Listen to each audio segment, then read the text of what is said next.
Flying with young children can be a challenge. It can even be a bigger challenge when TSA takes away the one thing that comforts them. That's what happened to a family flying out of Bradley who reached out to the I-Team to find out why. Your consumer investigative reporter Cassidy Williams joins us to explain. Cassidy.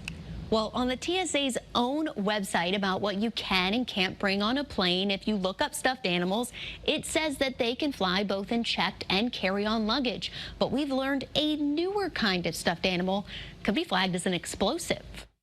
A family trip wouldn't be complete without Petey, the stuffed dog held tightly by 6-year-old Gabriel. Ever since he had it, it went everywhere with him. It was his toy, it was his plaything, it was his buddy. Jenna Lucky is Gabriel's mom. She explains this isn't just any stuffed dog.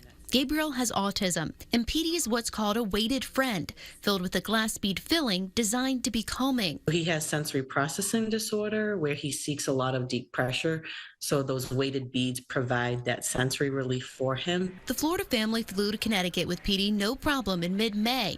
But on the way home, TSA at Bradley pulled Petey off of the X-ray machine. The TSA agent and his supervisor came up to us and explained, we need to do more testing on this animal. It got flagged. It's a possible explosive. TSA would not give Petey back, making for a more difficult trip. They stole my Petey. They're taking my Petey. Oh, no. Crying. The I-Team searched social media and we found other passengers confused about when weighted stuffed animals are allowed. This TikTok video with more than 5 million views shows a weighted dinosaur being examined, but TSA eventually gave it back before she boarded her plane. The more than 1,000 people who commented shared differing experiences. One person writing TSA threw their weighted stuffy in the trash. Others writing their stuffed animals were cut open. So it seems sometimes weighted stuffed animals make it through TSA and sometimes they don't. So we asked TSA if they have a set policy around this. A spokesperson suggests putting weighted stuffed animals in your checked bag because whether or not they make it through can depend on what's inside and what type of screening they're using.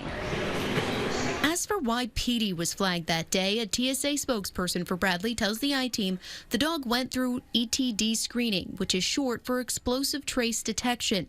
TSA says luggage doesn't always go through ETD screening, only if something is flagged by the X-ray scanners. And sometimes there is random ETD screening.